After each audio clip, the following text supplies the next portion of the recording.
band chat. Hola!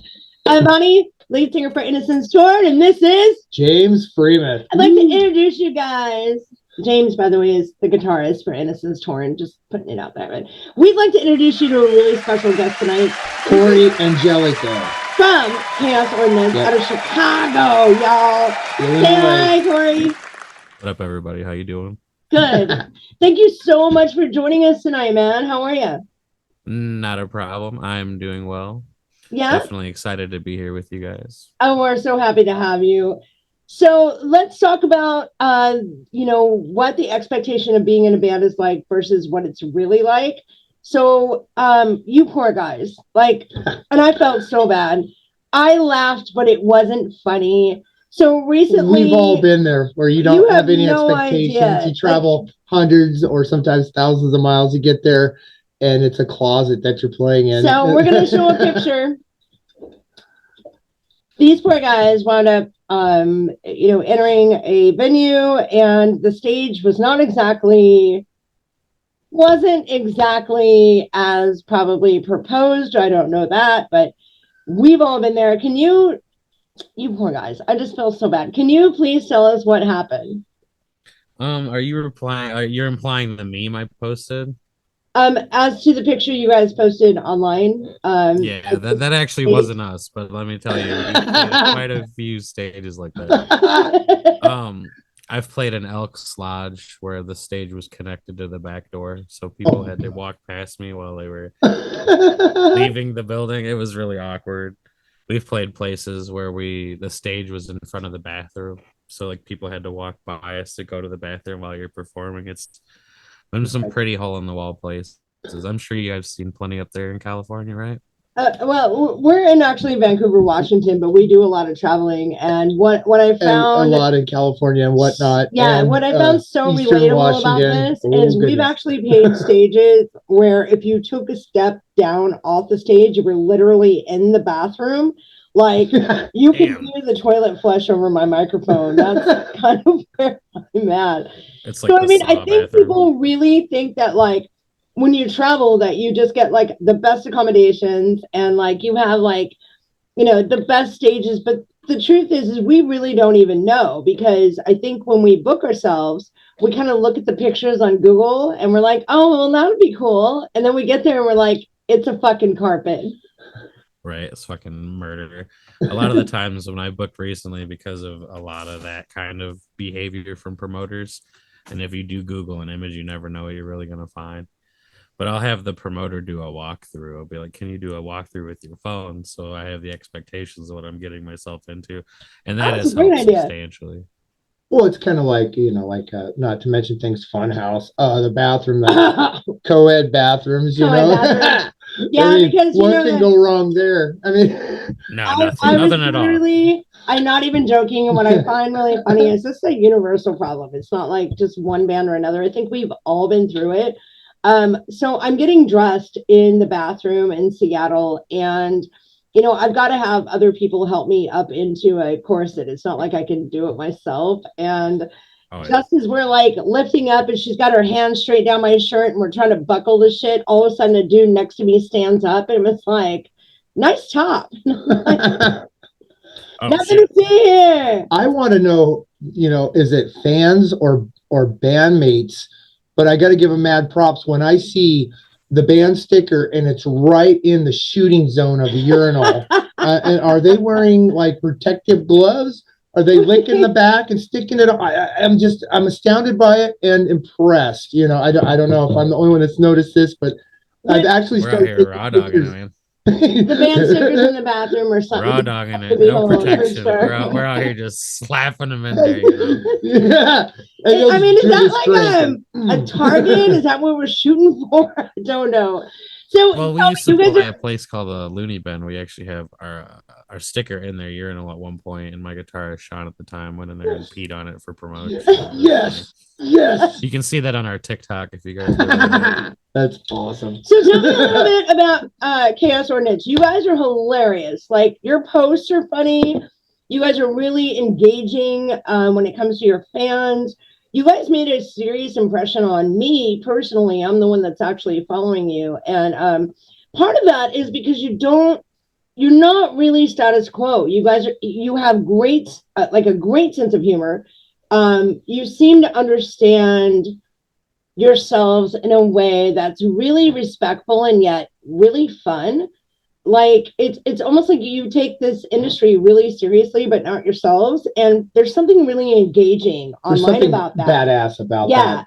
And You so run into a lot of egos, and egos not your amigo. Is because Right. honestly, we're all musicians and artists, and I mean, and then, we all have lives off the stage, and I know some very cool musicians, but then you get those, that's I am so great, kind of, like, okay, I mean, maybe you are, but so I mean, like, tell me a little bit about you guys. Tell me, like, how your personalities have been able to create this like this badass persona of just really like-minded, very talented, hilarious. You guys are funny as hell online. How are you able to do that, and what's that look like for you? I mean, like my previous statement, we're just out here raw dogging life. So I don't know how to put it into words. I guess we've been in our area as a scene for a long time. So I guess just being humbled a lot over and over again over the years is really, it's like you got to take it seriously, but you can't be too serious. If you can't laugh at yourself, you can't really appreciate anything, I feel. So especially in this industry where you're chewed up and spit out a lot, if you can't laugh, you know, we're all already a little crazy for doing this. So I mean, that's kind of where it shines through. So like I'm just not afraid to speak my mind, and I want to engage with people on a personal level to like make their lives better, not so much as like push myself. Like I enjoy making people have fun and feel good. So that's always been part of Chaos Ordinance too. So that's where the seriousness in the metal comes from, is because I take metal very seriously. I don't take myself very seriously. So like I I think a guess lot of that's people the in only this way I industry can put make it. that mistake of well thinking spoken, that well that's spoken. like, yeah, it is very well spoken, because I think that there's a grind to this. There is, no rhyme or reason. It's literally grind, grind, grind to get where you want to be. Well, and I don't. But to enjoy yourself and be seen enjoying yourself, that for me, that's what got my attention about you guys. Is that, can I cut in real quick? please. I don't think there's a lot of musical appreciators. I don't think they're the ones that aren't honing their craft or their musical artistry. The fans that come out there that just like the sound, they don't realize the amount of countless torturous hours and songs that get thrown away, and just the vicious work and compassion that it takes even to make a 30 or 45-minute set when you're really serious. It is a lot of work and a lot of repetition,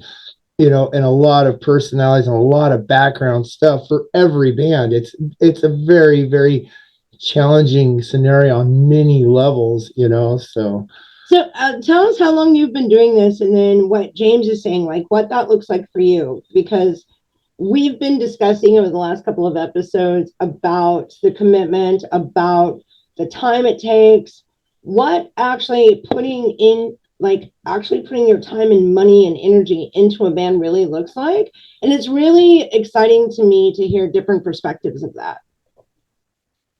It's a discipline, honestly, because like you have to wake up every day with the mindset that you're going to do it regardless of what happens or who's listening. And I guess that's what separates an artist from a musician in a sense. Like you can have a lot of musicians, but you don't have a lot of artists in that way. People can play the instruments all day long, but can't compose for shit, So it's like right. we go, we go, we go into what you said earlier about the effort that goes into a 30-minute set, for instance. And it's like, let's not even discuss how hard it is to write a 3-minute song with people sometimes. Right. So a lot of Chaos Ordinance over the years has been driven solely by a few of the members. So it's not necessarily like, oh, everyone else isn't doing it. It's just like it's kind of been a revolving door over the years. Like you asked when Chaos Ordinance started, I was probably 17, and I was just thrown into it. It wasn't really a choice. So like ever since that day, I haven't given up or stopped. Or I wasn't even a singer before KO, so it's like I had the name already picked out from a long time ago, and I was like, "Hey, this," and it ended up sticking. Cool. So I got my senior drummer and my original founding drummer back, Jason, he's working. And not to mention, like I said, I just got off work myself. I run a kitchen, so shit's kind of also crazy. So, like I said, you have to be insane to do this. But we've been That's at it good. for a hot minute now. So we had a few breakups and stuff, and the band itself has never flopped. Like it's been just me at one point. So it's like over the years, you just got to keep on getting back on the horse, right? Right. Well, I mean, we can kind of relate to that because we've been through a couple of generations of this band, and the truth is the foundation never changed. It was always me and James. It was always like, the direction we were trying to go in, and it's fortunate and unfortunate that we had some of the most amazing talented people in our band, but maybe it just wasn't our band. Maybe it was just Well, we were more like Spinal Tap. We've only had two lineup changes, and really what happened is we came out of the gate because of COVID. We came out larger than life. That first year, we're playing the Whiskey a Go Go, and so we had members that kind of hit their bucket list, and I don't fault them for that. And then there was a lot of work to do after that. It's like, okay, wow, we just played in front of Sebastian Bach. How do you top that? And that's no easy task, and it's like, well, we write better songs, or whatever, or just be ourselves and just write good songs and let's do it. And I kind of upped it a little bit on the writing creative. Usually I'm the core writer for the music. This is how it works. It works better that way. It's not like I don't take ideas for anyone. They're more than welcome to bring it, but you got to have one or two people generally to set the foundation, and then things can be sprinkled in or manipulated. If everybody's doing it, it just never seems to get done. No, I That's mean, just you can what have the same happens, influences usually. as the other folks and their input. Like, we had another singer at one time, and her timing was better than mine, and her intonation was better than mine at points. But she didn't have a metal voice, and she had a lot of difficulty. She wasn't good with constructive criticism, which in this business, you got to take things with a grain of salt and realize that people aren't really attacking you. I've never felt attacked. They're just trying to point things out, and that was difficult. That hurts, that Yeah, stings. it can if you're looking at it from an aspect where you think that people are attacking you. Because I've never felt that. And if somebody said something, I'm like, okay, I'm going to put this in my bag of tricks, whatever. I'm going to, take, see if I can do something better, or whatever. I've never been like, oh God, I suck. I'm going to give up. But that's me, and everybody looks at things differently. And I understand that, and I understand outside commitments and things like that too. There's a lot of variables, Well, So, it's I mean, when it 100% comes to about all the personalities, that's for sure. Personality. I think personalities are number one myself. You can create and hone talent, but you can't change a person's inner core self, and when you're in a band and you're on the road, you're gonna be with those people a lot, and really that to me is like number one for a band keeping together is being able to mesh with them on a personality wise or a personality level. It's the chemistry, man. Like once the shit's gone, it's gone, Yeah. Yeah. And a band's like a second family, you got to have the family, you can work with everything else, but that's, So tell me about your current lineup. Like, for every generation of the band that we create, like, we find different tones, we find different ideas. Tell me a little bit about where you're at with this current lineup. Currently, our lead guitarist is Josiah Grubb, and he's from a band called Again We Rise in the Peoria area. He eventually joined over with us and took over a full-time position. He started as a bassist with us and then moved up to the lead guitar. Our bass currently is Kirk Romo. He used to be heavily involved with the roadie aspect and the logistics of things, and then eventually picked up the axe and took over once we lost our last bassist. Once Josiah transferred to guitar. And then our drummer currently is a founding member as well, Jason Harlan. He's been in the band for ever. So he's been our backbone. He's like our dad. He drives everywhere. He makes sure we're on time places, Without Jay, we wouldn't have much of a live show, honestly. he controls a lot of our samples, controls all of our drums, obviously, and takes care of all that stuff behind the scenes as well. There is a lot, and that's one of the reasons I actually started this podcast, is because I was shocked to find out how different all of our bands are, but we still have those same similar fucking things. Like, you know, I was just in another podcast, I was talking about, you know, the whole day of packing up, suiting up, showing up, getting my, you know, my face done, showing up at a show, like loading in, if you're lucky enough to load in, you know, when you can, right? Like if you can, or whatever that rotation looks like, and then waiting, and that whole waiting process, it's the whole thing. And hoping the other bands are good. Well, and hoping that the other bands are like open enough to just be like, well, because you got to sit through the other bands, and I've seen some phenomenal bands, and I've actually played with some bands where I'm like, oh, and we got to follow that, you know, but I'd prefer that over, you know, someone going up there, you know, and playing on a washboard or something, because I've had scenarios like that too, where it's gotten really eclectic, and you're like, we've had that. Oh boy, well, you know, as long as they're professional, you know, like I would rather work with some aces. Like if you are the best fucking jug player in the fucking county and you open me, I want to see that on stage. Right? Know? Yeah. But, it's nice to have the variety. We've opened. You guys have ever heard of Stitches the Rapper? We've opened Stitches that the sounds Rapper very before. Where have I heard? Just that? as a joke, like we were bored and we went and did it, and we ended up selling like fuck tons of merch. Like the rap community, super metalheads at this rap show. It was crazy. That's cool. So I mean, it's not like you're one of those people that were like born to do this.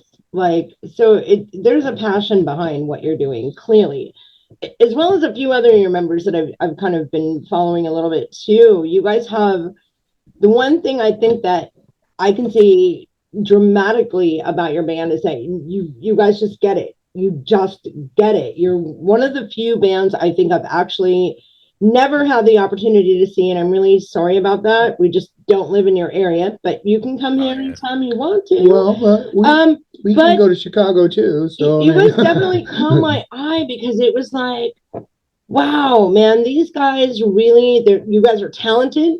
Your shit just kicks all day. But at the same time too, I see no ego there. Like, you absolutely just seem to have a good understanding of what it looks like to be on stage.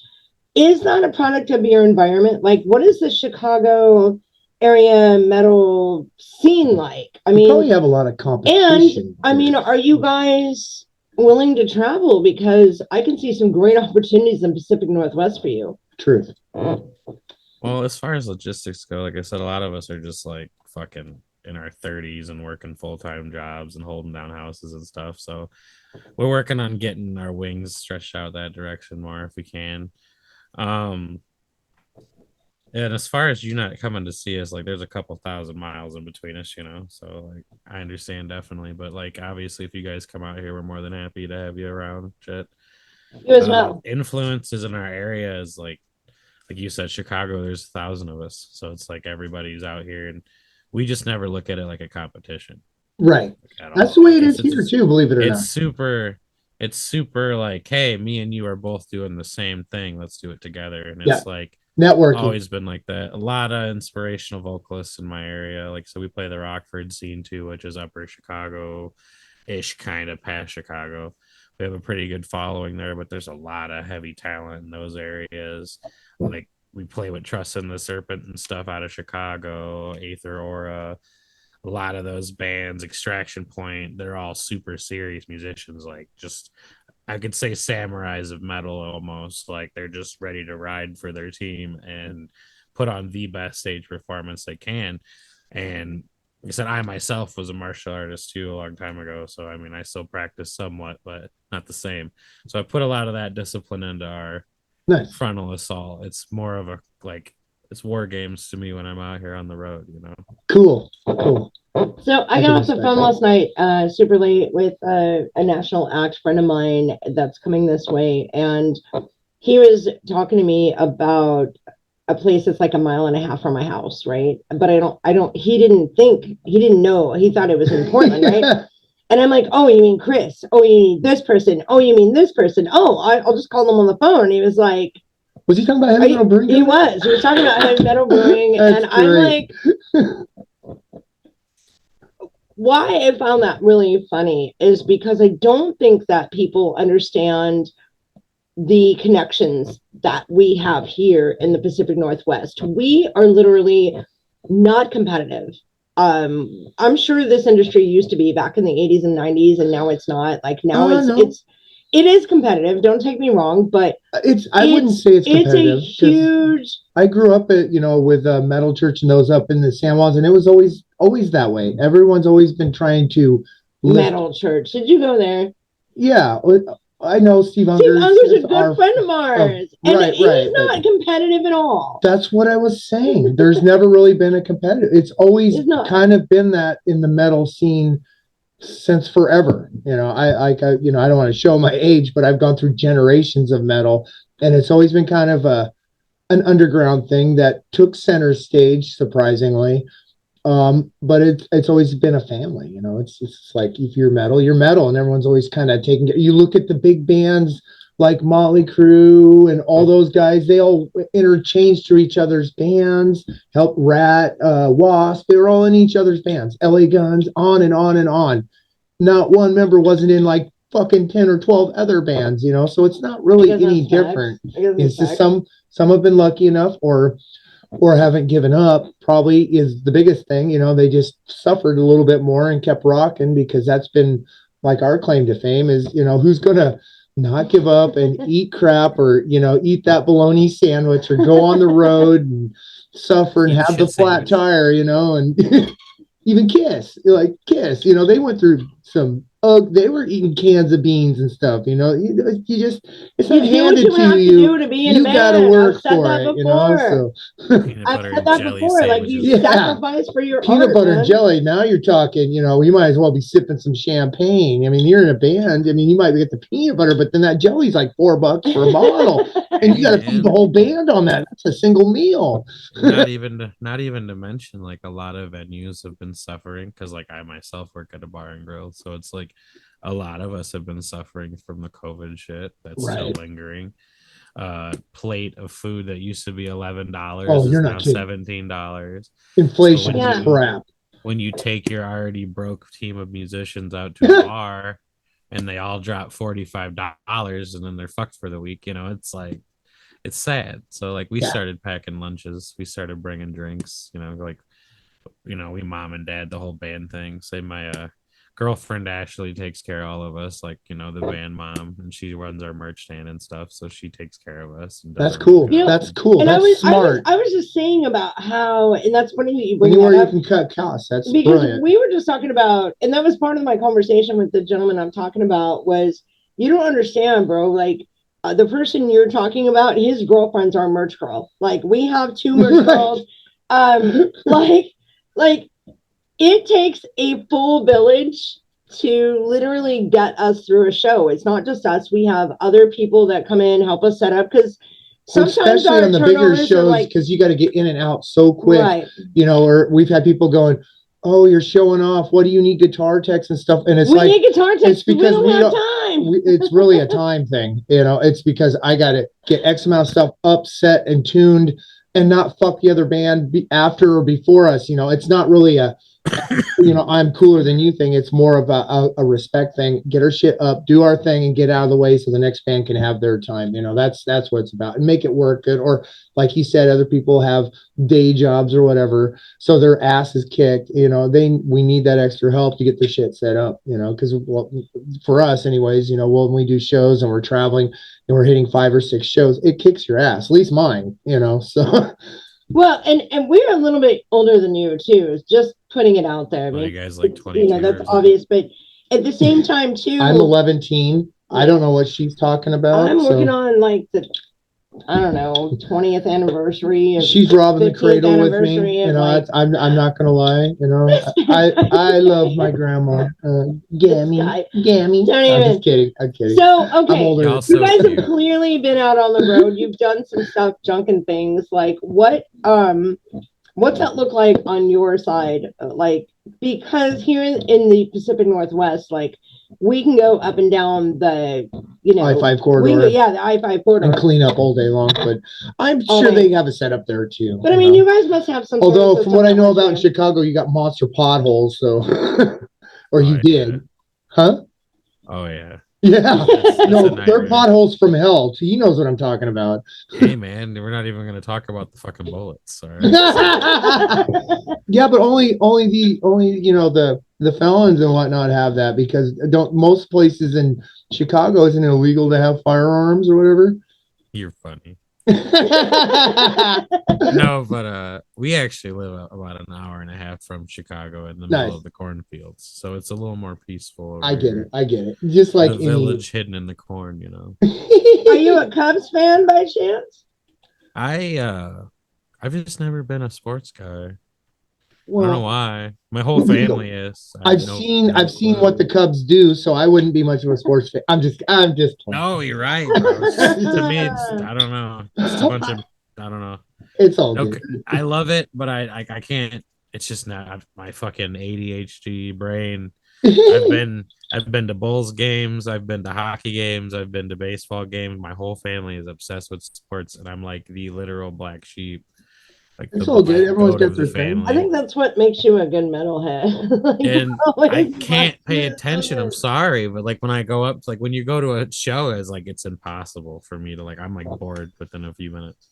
Like music has always just been my cup of tea, because at least when you're doing that, there's just constant new sensations. It's always different.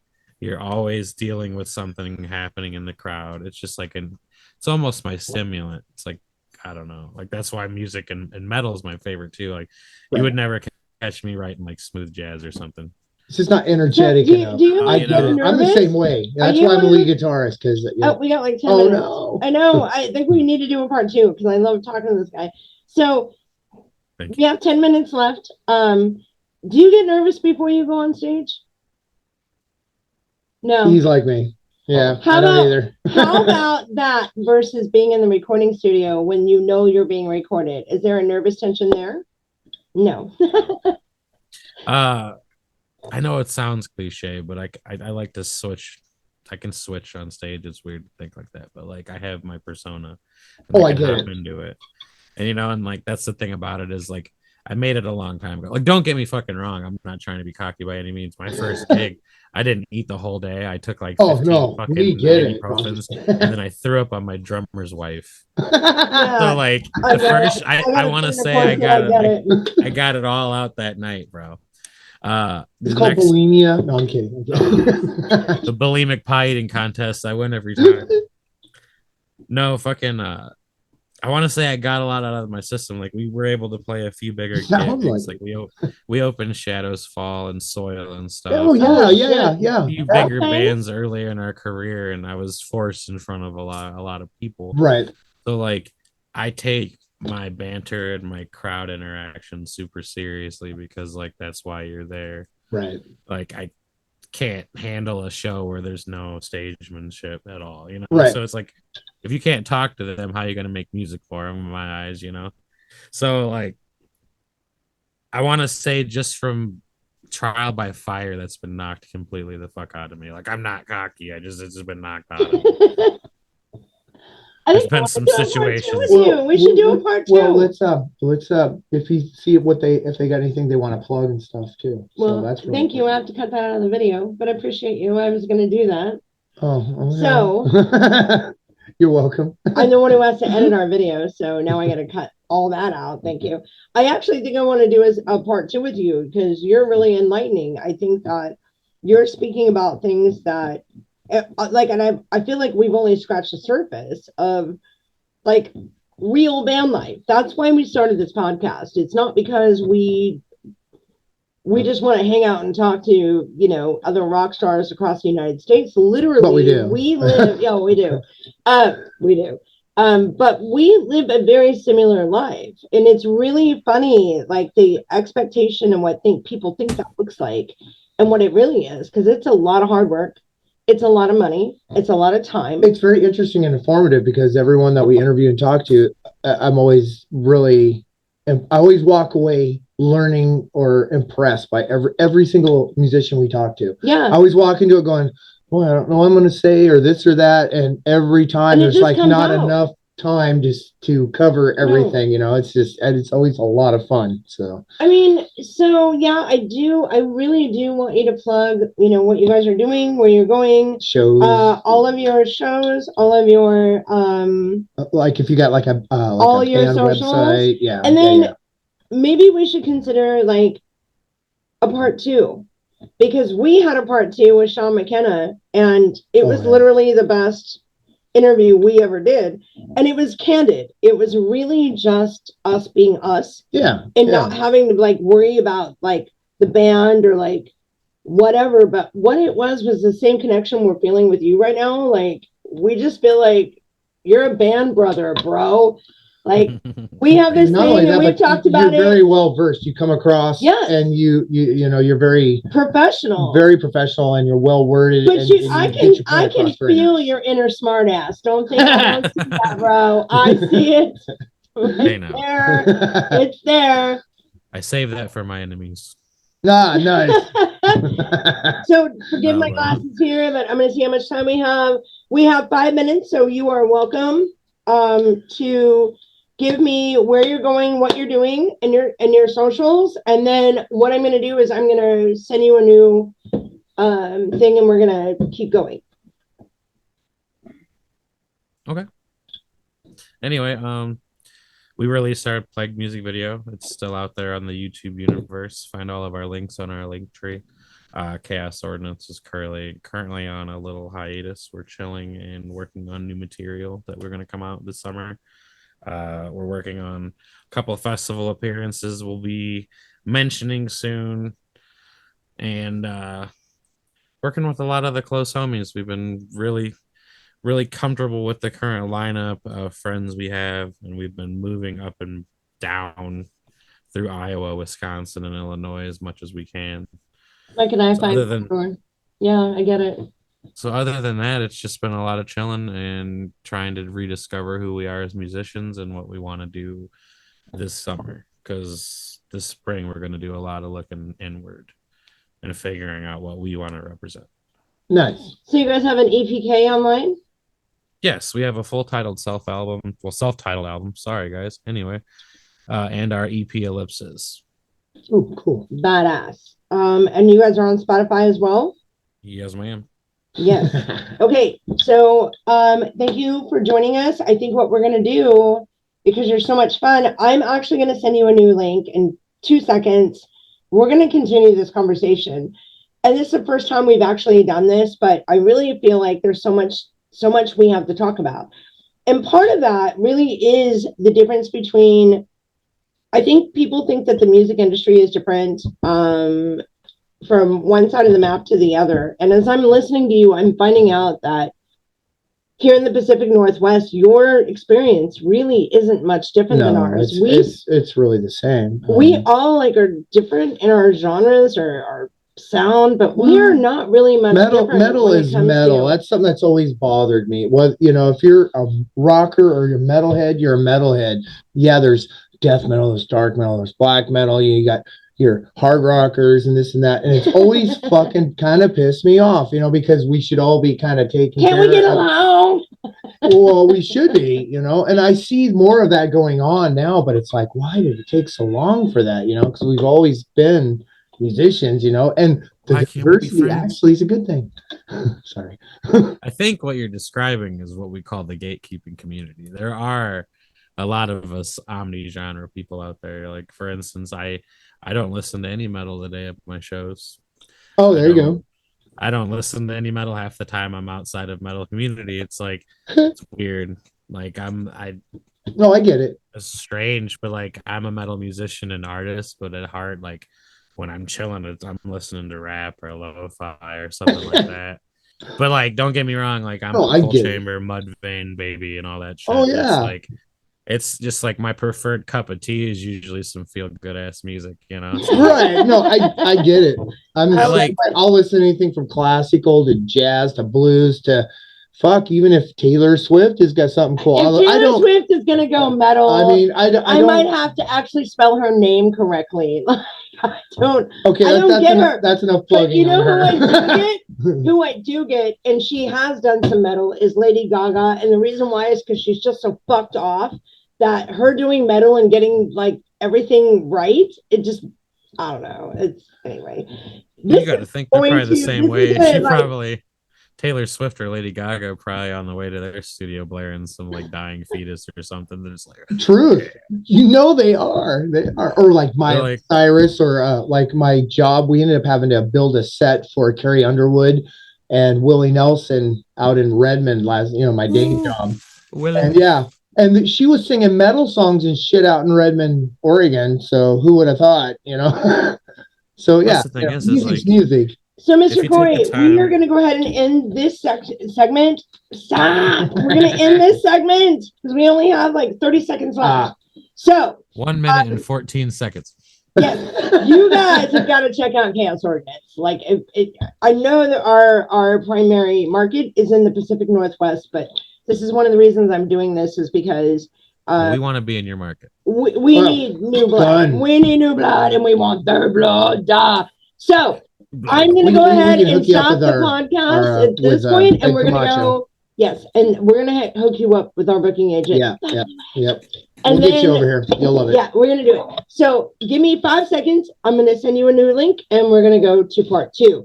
If you like what you see and you want us to do more, hit that subscribe button, do that thing, all that stuff. Follow Khaos Ordinance. All of their information is going to be down in our description link. So make sure that you guys check that out. So stay tuned for part 2. Because you're the shit, bro. Hey, thank you so much for hanging out with Cory and us. We had such a great time. But we're going to be coming back with him on March 20th. Stay tuned for part 2. We'll see you there. Like, subscribe, share, let's go!